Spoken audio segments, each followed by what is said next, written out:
WhatsApp ஆப்ல இருக்கக்கூடிய last and online settings பத்தி தான் கம்ப்ளீட் டீடைல்ஸ் இந்த வீடியோல வந்து பார்க்க போறோம். இந்த வீடியோ ஃபுல்லா பாத்தீங்கன்னா அந்த செட்டிங்ஸ் வந்து எப்படி வந்து ஒர்க் ஆகுது, அதை எப்படி யூஸ் பண்றது அப்படின்றதுக்கான கம்ப்ளீட் டீடைல்ஸ் எல்லாமே நீங்க இந்த வீடியோல தெரிஞ்சுக்கலாம். தெரிஞ்சுக்கிறதுக்கு முன்பாக சேனலை சப்ஸ்கிரைப் பண்ணிடுங்க, பெல் ஐகானை கிளிக் பண்ணி ஆல் அப்படின்றத செட் பண்ணிடுங்க. வீடியோக்குள்ள போகலாம். வாட்ஸ்அப் ஆப் வந்து ஓப்பன் பண்ணிடுங்க. சைடில் த்ரீ லைன்ஸ் பட்டன் கொடுத்துருப்பாங்க. அதை கிளிக் பண்ணதுமே செட்டிங்ஸ் ஆப்ஷன் இருக்கும். செட்டிங்ஸ் ஆப்ஷன் கிளிக் பண்ணதுமே ப்ரைவேசின்னு கொடுத்துருப்பாங்க. அதை கிளிக் பண்ணிட்டு அதில் லாஸ்ட் அண்ட் ஆன்லைன் கொடுத்துருப்பாங்க. அதை கிளிக் பண்ணிடுங்க. அதை கிளிக் பண்ணதுமே அதில் எவ்ரி ஒன் இருக்கும். எவ்ரி ஒன் நீங்கள் கொடுத்துட்டீங்க அப்படின்னா உங்களோட லாஸ்ட் பார்த்தீங்கன்னா வந்து எல்லாருக்குமே வந்து தெரியும்.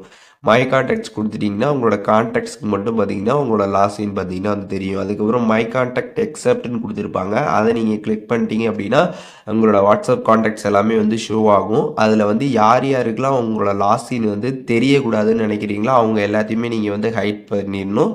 யாருக்கு தெரியணும்னு நினைக்கிறீங்களோ அவங்கள மட்டும் பார்த்தீங்கன்னா நீங்கள் வந்து ஹைட் பண்ணக்கூடாது. அதாவது டிக் வந்து நீங்கள் பண்ணக்கூடாது. அந்த டிக் ஆப்ஷனை பார்த்தீங்கன்னா நீங்கள் வந்து எடுத்து விட்டுறணும். ஸோ எடுத்து விட்டுட்டு கீழே டிக் ஆப்ஷன் வந்து கொடுத்துருப்பாங்க, க்ரீன் டிக்கு. அதை நீங்கள் கொடுத்துட்டீங்க அப்படின்னா அவங்களுக்கு மட்டும்தான் உங்களோட லாஸ்ட் வந்து தெரியும். நீங்கள் டிக் பண்ண யாருக்குமே பார்த்தீங்கன்னா உங்களோட லாஸ்ட் பார்த்தீங்கன்னா வந்து தெரியாது. ஸோ அந்த மாதிரி நீங்கள் பண்ணுறதா இருந்தால் இந்த செட்டிங்ஸை யூஸ் பண்ணிக்கலாம். அண்ட் அடுத்து பார்த்தீங்கன்னா நோபடி கொடுத்துருப்பாங்க. அதை நீங்கள் கிளிக் பண்ணிட்டீங்க அப்படின்னா யாருக்குமே பார்த்தீங்கன்னா உங்களோட லாஸ்ட் வந்து தெரியாது. அண்டு கீழே பார்த்தீங்கன்னா ஆன்லைனுக்கான செட்டிங்ஸும் வந்து கொடுத்துருப்பாங்க. இப்போ நம்ம வாட்ஸ்அப்பில் வந்துட்டோம் அப்படின்னா நம்ம ஆன்லைனில் இருந்தோம்னா நம்மளோட நேம் கீழே ஆன்லைன் அப்படின்றது வந்து ஷோ ஆகும்.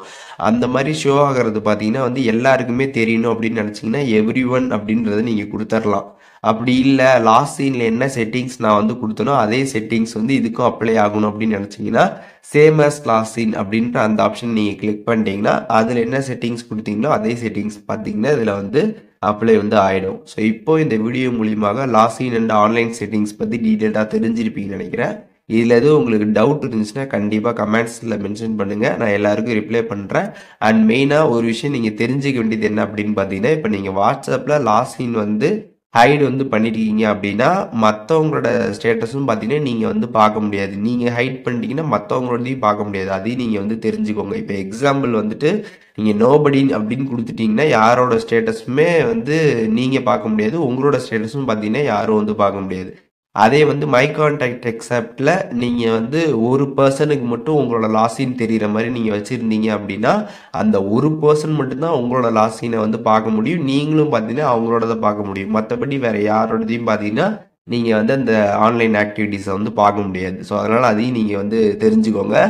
அண்ட் இதில் எதுவும் டவுட் இருந்தால் கண்டிப்பாக கமெண்ட் பண்ணுங்கள், நான் எல்லாருக்கும் ரிப்ளை பண்ணுறேன்.